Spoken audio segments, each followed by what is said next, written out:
You can go get a cup of coffee a lot of different places. Why choose us? Why choose them? It's preference, it's experience. If you're having a crummy experience, you're not coming back. If you have a crummy product, they're not coming back. And so that's why that consistency piece, time and time again, that's what we hope, and that people will come back and continue coming to us because of the experience with these great people. Welcome back to the Pursuit of Purpose. My name is Chris Kiefer, and I am here today with Tom Gresh, who is the Director of Operations at Wake Up Call Coffee. And Tom will tell us a little bit more about that shortly. But first of all, I want to say, Tom, I'm super glad we were able to make this happen. I had mentioned this to you, and correct me if I'm wrong, but you thought I was joking. And I was like, no, I want to talk to you on my podcast about leadership. So, glad we clarified that, because I am very, very excited for today's call. And first of all, I know you got a lot of things going on, so thank you for taking the time to do this. Oh, it's my pleasure. And thank you for asking. I really didn't believe you most people don't want to hear what I have to say, mostly my family and my close friends. So, just having an outlet, that was pretty nice. So thank you for the offer. And I'll have to tell you that this is the first time that I've done this. So just so you know, I hope I don't surprise you with things. So no, I feel, well, you might surprise me, because I still like my first introduction to you was around a campfire with a bunch of other guys telling stories, and you had the funniest story, which we won't get into now, of purchasing chicken from a local grocer, but that's for another day. And I was like, after that story, which had everybody laughing just on the floor, I was like, I need to talk to this guy. And then I found out that you also were connected to my uncle, who's a teacher over in Spokane.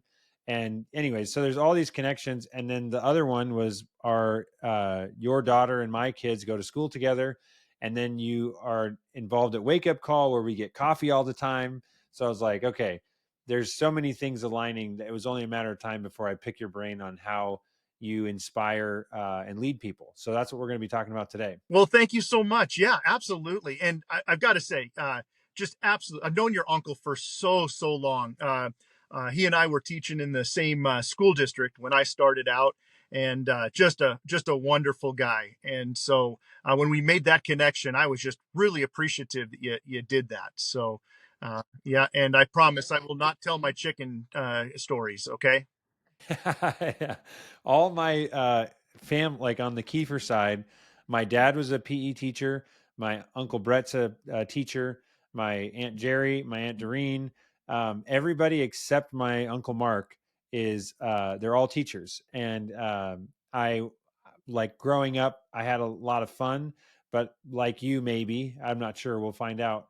I was like, I love teaching, and I still actually have a passion. I would love to find a way to educate more people and do like little master classes on tech or automation. But the actual teaching role and that job and career was not something that I've ever been drawn to. And the summers are nice, but it was, I think it's great that I'm connected to so many teachers. But for me, I was like, I love technology and business and entrepreneurship. And I felt like there was too much red tape. I'd always hear my dad talk about things he wanted to do, and it was just like the approval process to do a simple thing. I was like, I just want to be an entrepreneur and be like, we're going to here. And they're like, who says? Like, I do, because I'm in charge, and we're going to figure out how to do it.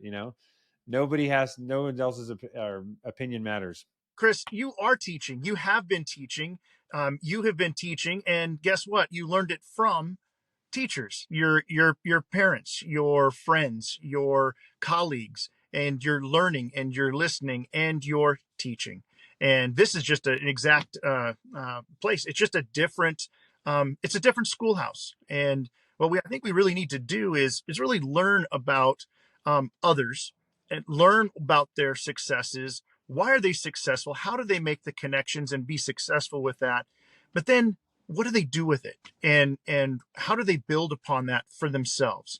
And I think it's really just a matter of really how you approach things. And I always approach things from a positive presupposition, and that hey, everybody is wanting to do the right thing.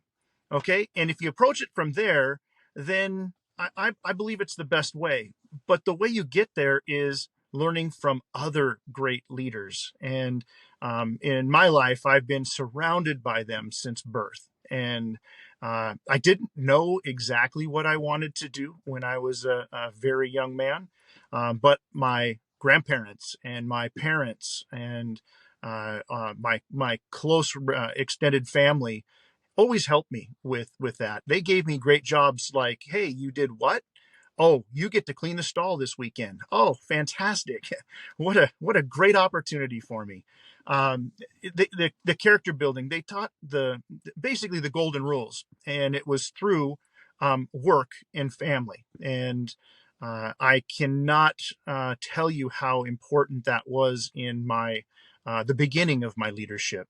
And I remember the first time that I became an individual leader was after in a match, soccer match that I was in.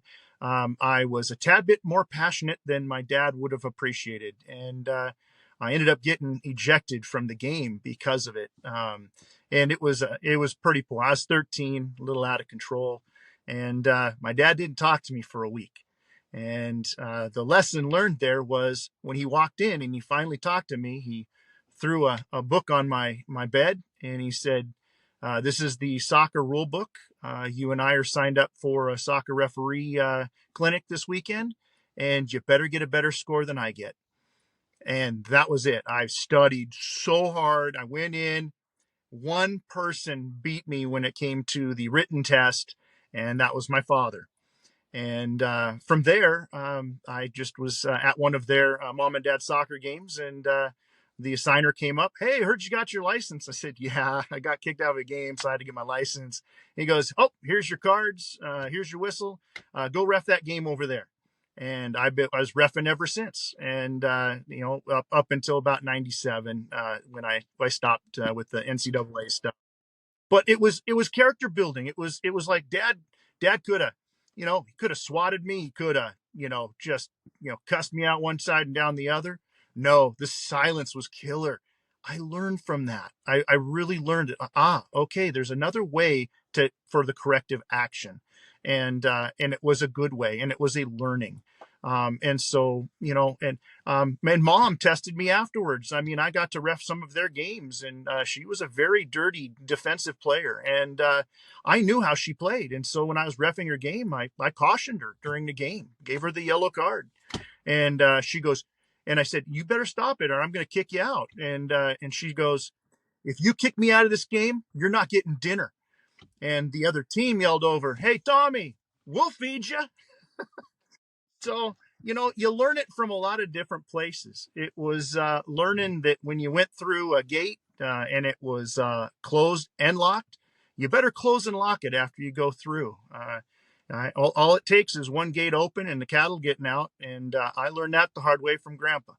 So, it's just those golden rules and treat others like you'd want to be treated.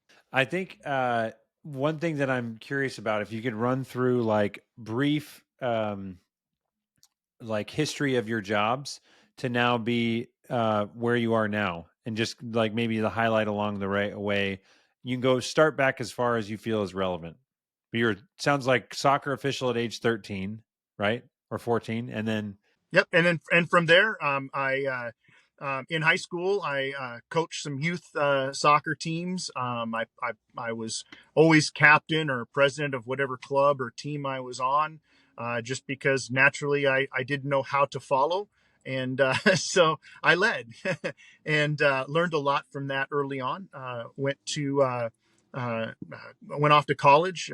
Really didn't know what I wanted to major in or what I wanted to do, but mom and dad really encouraged me to get a degree, and my plan was to get a degree and go into career military like my father. He was a colonel in the Air National Guard and Air Force before that, and so I went to school. But at the same time, I had three jobs in college.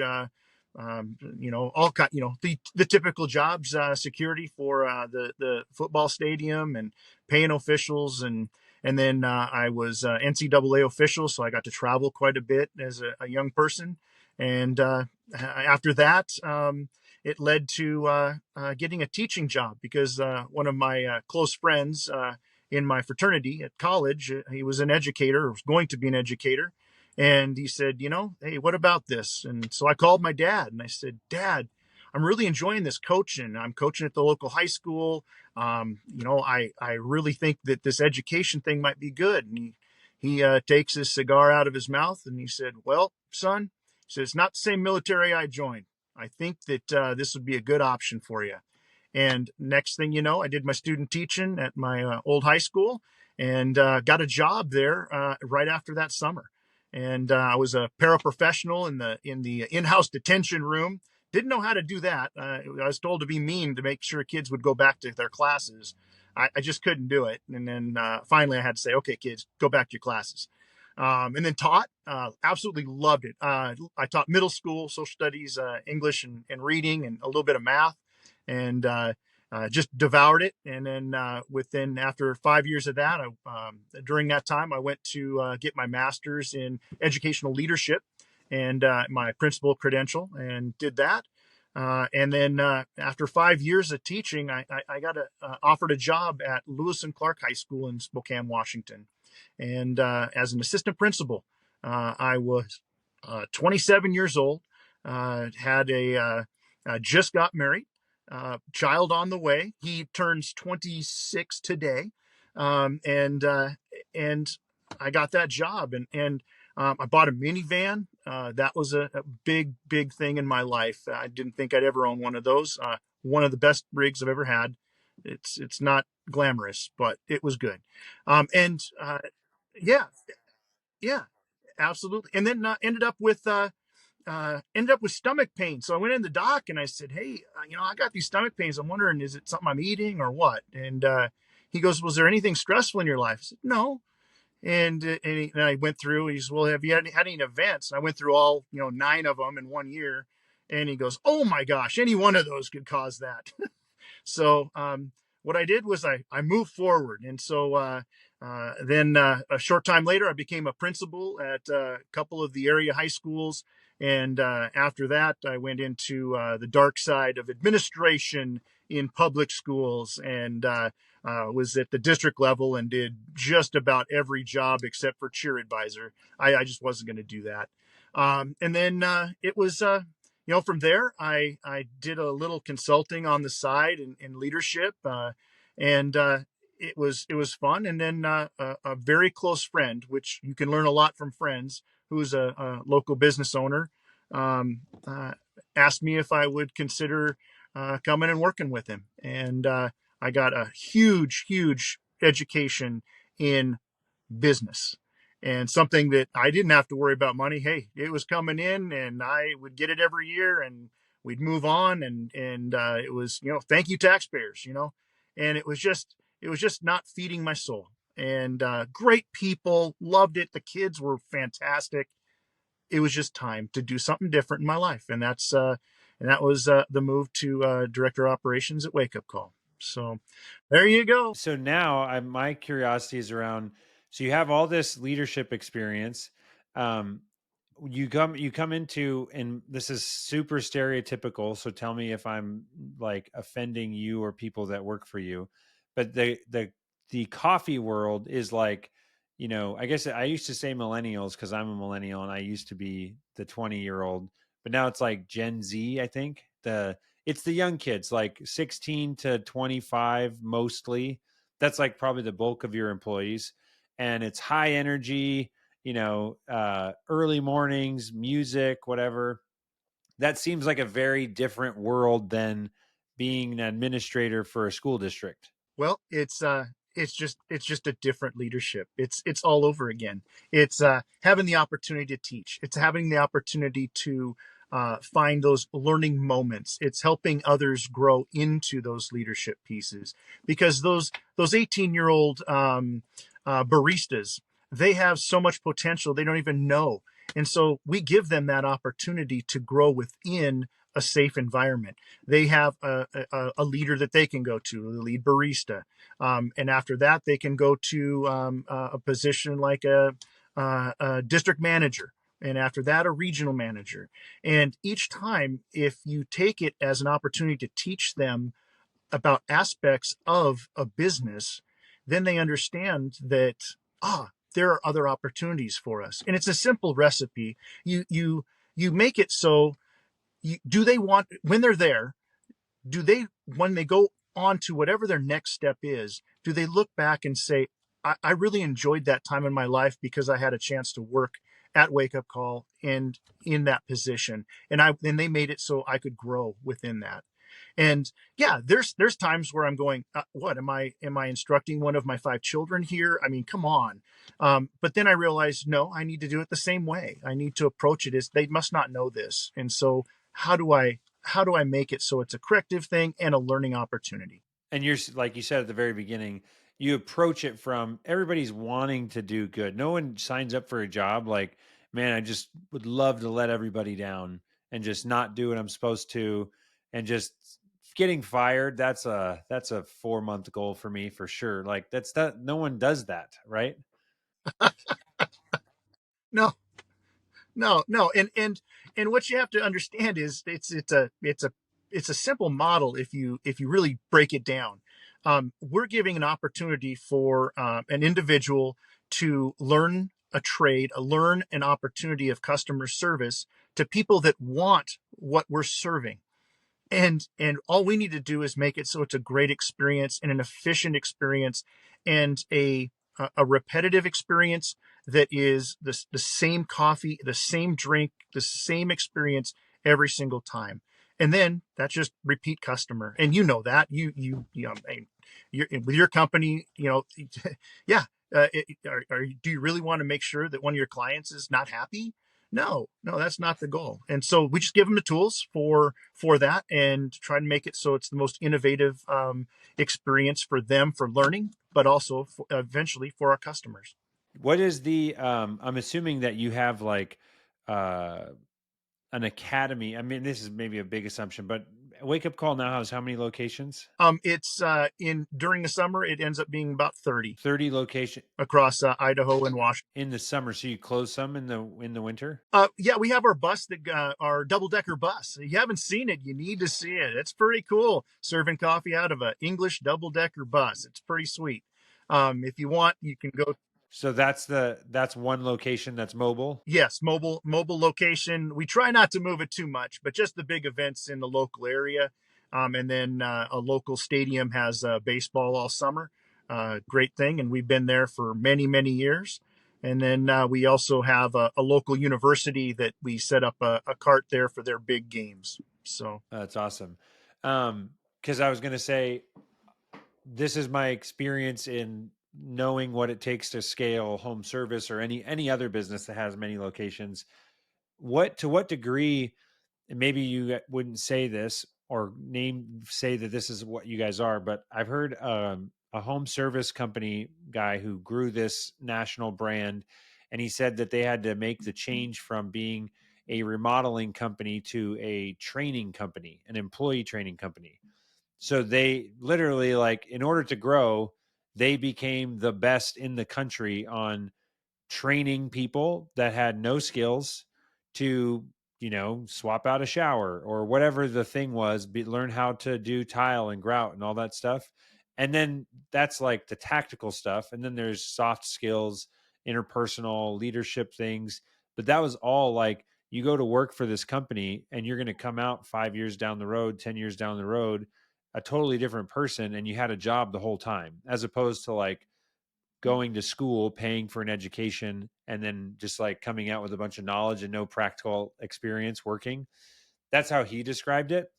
Is that what you are experiencing, or is that like the vision that you guys have? And is there like a wake up call? It's like the McDonald's university, Is that like, are you moving in that direction, or to what degree is that a priority? well, right now, it's truly up to the president of our company and the leaders there. We have a getting to the teaching part. we have a very robust wake up call university, using your term. I like that. And it is from, well, um, decades of experience. Some of the folks that are putting together the lessons and the experiences have been with us 15, 20 years. And so they can go into any one of our stores and make any drink for you. But then they're able to come back and through video lessons, one-on-ones, they show the best practices to the newest baristas. And it's a simple recipe, and so it is nice to have that. Now, replicating that, yeah, when you grow, you have those growing pains, and what you have to do is, as you know, you have to come in behind with systems, whether that be uh, electronic systems, whether that be systems of protocol, whether that be policies, procedures. You have to make sure, because if you don't have that great foundation, there's no way you can move forward. And so there's a lot of pressure on all of us to make sure that we continue to build on that great foundation, because you don't want it to crumble. That's for sure. Yeah. And then your other, it sounds like you said this, but the goal or the model is like, hey, start working here and move up. So as you guys continue to expand, you want to promote from someone who's literally started as a barista. They work their way up. They know the systems. They've been there. They've done that. And now they're managing a region or a group of people instead of just going and finding someone to hire as that person. Correct? Correct. It works. Our most success has been growing from within and growing our own. Now, it doesn't mean that we can't. And obviously, occasionally you have to find someone that, like you didn't start as a barista, but that's a different role, and there's not very many of those, right? Correct. But in general, that's the goal. But what they need from me, what the company needs from me, I have had a ton of experience in. And so therefore I handle a lot of things that a lot of people just haven't had. It's not that they can't, it's just they haven't had that opportunity, the opportunities that I've had. And so that's when I go into teach mode.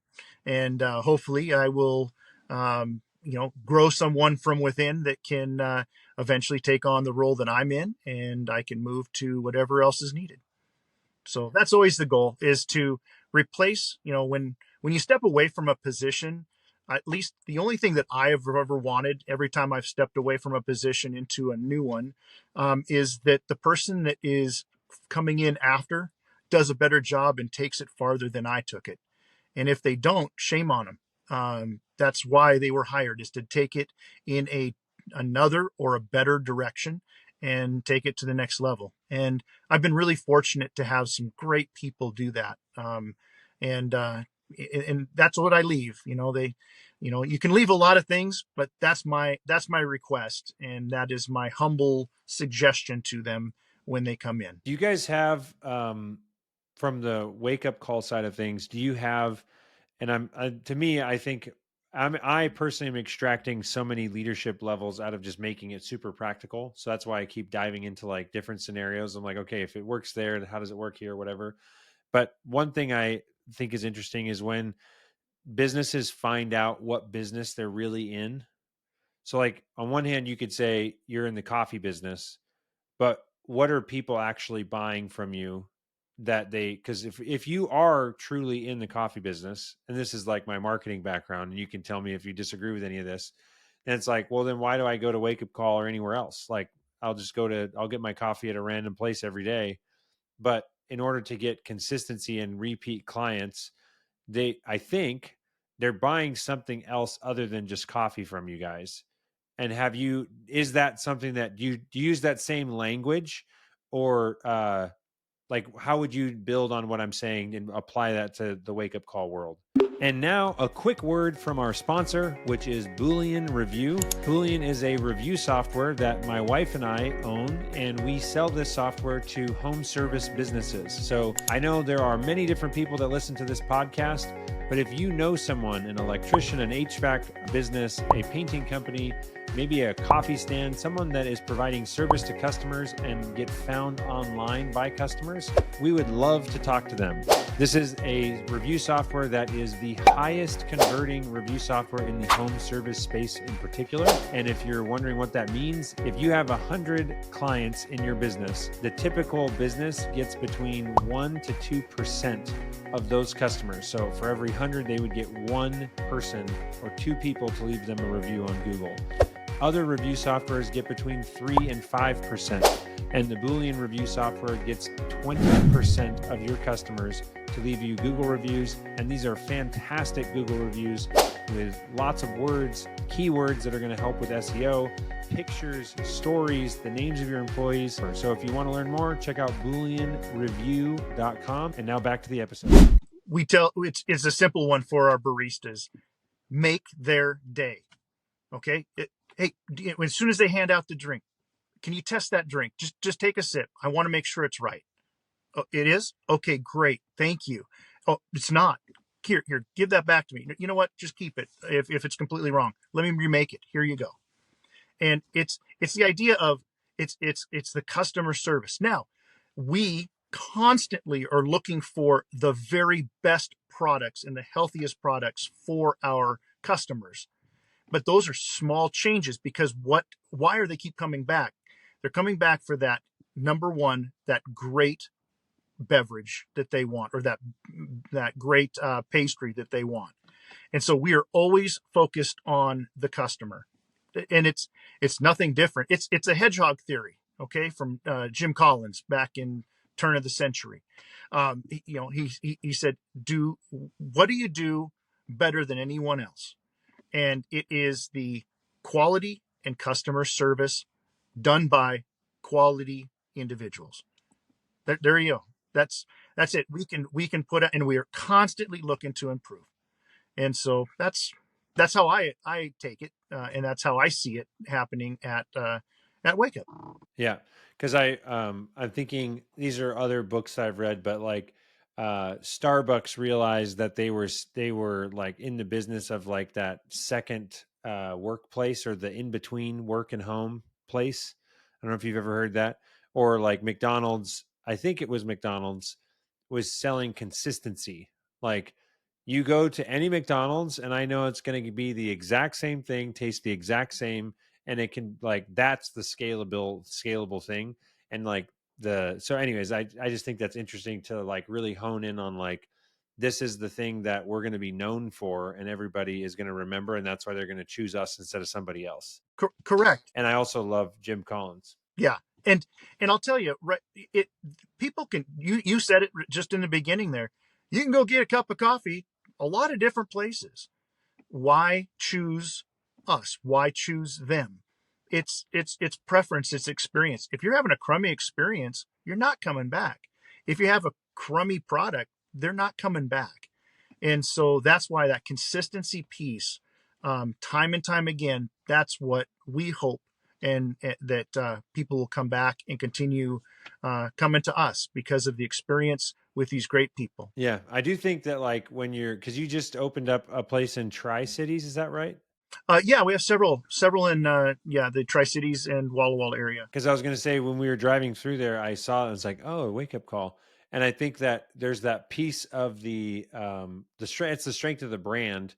But when you're driving somewhere, like, hey, we need coffee. It's been a long road trip, whatever. And you can always go to like whatever stand is on the side of the road, or like a little one-off shop. But you see a brand like Wake Up Call, and you're like, yeah, it's just like this much easier potentially to just, it takes one more uncertainty out of your day, which is worth it, Like, I might as well go there because I know what I'm going to get, as opposed to the off chance, even if it's low, that I go somewhere else and it's like, now I wasted 5 minutes of my day. Then let's just go with the certain path of, like, I know what's going to happen. Yeah. And that's I take my oldest daughter. She's going to school back in the Midwest, and she just begs me, just say, Dad, please, please, please convince Wake Up Call to bring it out here, please. We're desperate out here. And I said, well, find the Ma and Pa place and go to them. And I said, you just got to hunker down, honey. She goes, even on campus. And I said, well, then do something about it. You know, so get a business model, start it, and go from there. It is crazy. I heard we have cousins in Cleveland, Ohio, and regionally, I don't know if you probably have studied this, and maybe it's changing now, but they were blown away. This was probably 7 years ago when they were over here, and there's coffee, just like drive-through coffee stands everywhere in the Northwest, and in Cleveland area, you're parking your car and you're walking in to get a coffee. Like there's no these like little trailer things that are I feel like in our town you could throw a rock and in any direction and hit 5 of them. Like they're everywhere. And for whatever reason, I don't, maybe in the Midwest too, it's just much, much more common. You have like your Dunkin' Donuts, Starbucks, that maybe they have a drive through, maybe not. But these like random individual ones, it's not common. Right. No, it's not. And that's why the UPS or the US Postal Service does have flasks. I can put a flask together, put it in a box, send it back full of her favorite coffee, and then she has that for a little while. And she doesn't share. I want people to know that she does not share the coffee with her friends. Very selfish about her coffee. That needs to go on record. Yeah. That's awesome. Um, so let's dive into some book recommendations. Yes, absolutely. Well, this is tough. Early in my career or early in my life, I really wasn't that avid of a reader. I was more into the running around and doing things, but I have some, and it's just going to kind of go through my maturation of life. Okay. So the first one, Good Night Moon. It was very instrumental when I had my kids. Absolutely loved it. One of my interviews for a principal position, they said, "What was the most recent book you read?" And it was like, well, I'm going to be honest with them. It was last night. It was Good Night Moon, the little picture book, kid picture book by Margaret Wise. So the next one it's a generational one. It's the Chronicles of Narnia by C.S. Lewis. Absolutely loved it. It's something that my mom and I share, my mom and dad and I shared with my and sis, and then I have shared with my kids, and I know that my kids are going to share with their kids. It was very instrumental. It's just so much about life. We just watched, or Natalie had the great idea of reading the book to our 3 kids, and then once we finished the book, then we got to watch the movie. And so literally in the last month we just did that. But I have to admit, I have not actually read it. I had seen the movie before, and I now the kids were like super super into it, and it was crazy. They were begging Natalie to read more, read another chapter. They get home from school, could we read Chronicles of Narnia? But great, yeah, just we want, and our oldest is already starting. We want to instill that, just the desire to read, because if you have that, just life is better. So Because it just leads to so many other things. And the I know for a fact the better reader you are, the more confident you are, and eventually you can solve things a lot easier because you've gone through so many scenarios in the head. Of course, then there was a time where I wasn't understanding things, and I read The Count of Monte Cristo, and I didn't feel sorry for myself after that. And now I'm at the stage of life where I read books like Death Judgment, Heaven and Hell, Father Wade Menezes. I believe I pronounced it wrong. I hope I pronounced it correct. are those, did you just say multiple books, or is that one title? No, yeah, it's just one. It's just one title: Death, Judgment, Heaven, and Hell.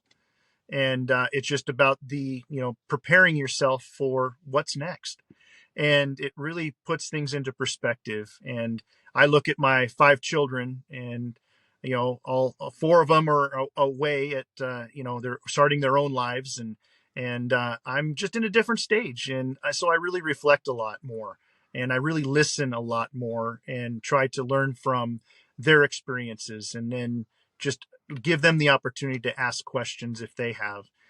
But it gets to a point in your life where you go, wow, what's most important? And I think it's just preparing for being a grandpa here in a couple months. I'm really excited about that. And then watching my son and my daughter-in-law just prepare for that, and been there, done that. And but it's fun to watch others do that, and try to pass on a little bit of wisdom in those situations. Absolutely.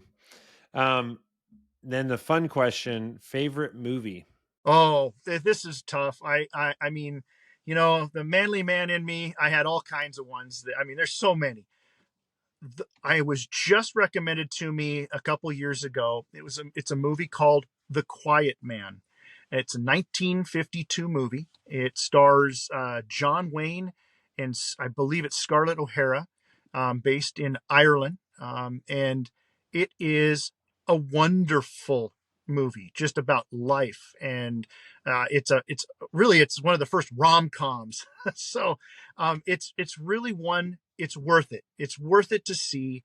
It's definitely not a 2024 production, but it's great, and it's just great acting, and it just really touched me at a different level. I would have said Gladiator earlier, but my buddy told me, "Hey, watch this." I go, "What? Come on, a 1952 movie? Is it even in color? Come on!" And it was Technicolor, actually. yeah, Technicolor. I just looked it up. Oh yeah, so it's great. I recommend that to everyone, because it just has so many life things. It touches on all at many different levels, the rights and wrongs of life and how you deal with those. Absolutely. Yeah, the I'm just looking at this. I don't know if I talked to you about this before, but I am obsessed with IMDb ratings. So anytime someone makes a suggestion, I always look it up on IMDb to see on a scale from 1 to 10 what's the average score that it got. Do you used that for any movie before? I haven't. No, no. Okay. So in on IMDb, I look up every movie, and my friend from college and we had come up with this plan. We're trying to come up what's the bar where like you got a good movie, or the like don't waste your time. And so we came up with a system, and there's rules and stuff, so you automatically are able to play. It's your choice if you want to or not. But anyone in the world is given a mulligan, which I'll come back to in a second. But you make a recommendation on a movie, and if it is above a 7.3 on IMDb, then that means it's going to be a good movie. And so then the way that we came to that was just through trial and error, and like, yeah, that was good. And when I say a good movie, it's like, it's going to be a movie that you're like, that was worth my 2 hours, right? Because we only have, like, I like movies, but I don't have a ton of time. And the last thing you want to do is get into a movie and be like, this is just stupid. I'm not engaged at all. There's nothing here for me.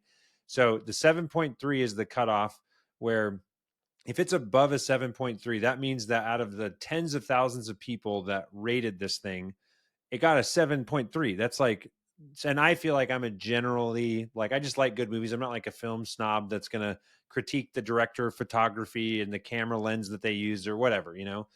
But the point is that if you're above a 7.3, like, I can tell you, if you ever find a movie and you look it up, it's above a 7.3, you can safely add that to your watch list and it'll be worth your time. The hard part is finding movies that are under a 7.3 that are still good. So if you ever come across a movie that's a sub 7.3 that you like, those are the ones I really want to know about, because it's hard to find those, right? But if you make a recommendation that's sub 7.3, then you have to use a mulligan in order for me to watch that movie, because it's not above a 7.3. And if I like it, you get your mulligan back, and we'll take more recommendations from you that are sub 7.3. But if it's not good, then you don't get your mulligan back. And I only will take positive or above 7.3 recommendations moving forward. All that to say, do you want to guess what this movie's rated? Oh, I would. Well, I would hope it's up above a 7.3, but it was good. It was really good. So I'd have to say, It's a 7.7, so you do not have to use your mulligan. I added it to my watch list. But yeah, it honestly is like, when you start like thinking about movies that you liked, and look them up, and you'll see they're above a 7.3. And what I always ask people is, if you don't believe me, try to think of a movie that you liked that you think would be below it. Like, I bet I like this, but I bet most people wouldn't have liked it. Look it up, and it's so hard to find a movie that you genuinely enjoyed that's below 7.3. So there's my time-saving movie tip for you and for all the listeners, to look up the movies and see if they're above a 7.3, and then also tell me if you find one that's below it, because people always were like, that's not going to work. It's like, it's I didn't say it was going to work forever for any movie, but I have never watched a movie that is above a 7.3 that I don't like. So I want to find the ones that are below that are good. Okay. Well, you've given me a challenge. I don't like you. I don't have a lot of time, but when I do, I don't want to waste it. But if I know of one, I will let you know. Hey, Chris, I just got to tell you, this has been great. I really appreciate you, and you taught, and just having this opportunity has been fun. And I just wish you the best with everything that you're doing. And I look forward to crossing paths soon. Yeah, and if someone wants to get in touch with you, what is your preferred method that they reach out? What is the way that you don't mind people reaching out to you? Oh, my email. Sorry, I really don't have a lot of contacts, as I put in there. It is my email is skalkahotom at gmail.com, and it's SKALKAHOTOM at gmail.com. What does that mean, Skalkaho? The Skalkaho Highway is a highway in Montana where multi generations homesteaded, and we still have property there as a family. And so the Skalkaho Pass, or the Skalkaho Highway, goes through the Sapphire Mountains, and that's where our property is. And that's where we go and spend time. And so that's always been my handle. A buddy of mine I went fishing with, he goes, "You need a cowboy name, a cowboy gun name." And he was just quiet for a while, and he goes, "Skalkaho Tom." So shout out to Larry J there for giving me my cowboy gun name. That's awesome. Well, Tom, thank you so much. This was super fun, and hope the listeners enjoyed it, and we'll see you around soon. Sounds good. Take care. Thank you so much for listening. My name is Chris Kiefer, and my mission is to champion the relentless pursuit of purpose. And what that means to me is to be an example, a champion, someone that is in the trenches, working and showing and winning and trying and failing in how to pursue a deeper and more meaningful life with the people that I love, with my kids, with my friends, with our family, and also just be a champion and example of entrepreneurship and following my passion and doing what I believe I'm called to on this earth. And so if that inspires you in some way, please share this episode. If you want, like, subscribe, share, whatever, do all the stuff. It means the world to me to get this message and get these guests that I have out there. And if you're interested in any of the book recommendations or looking up other episodes, the movie list, you can visit my website, chriskiefer.com, for all the details on the show, and also check out the Boolean review software, as well as the Boolean automation consulting company that I own for home service businesses. So thank you so much, and we'll see you on the next episode.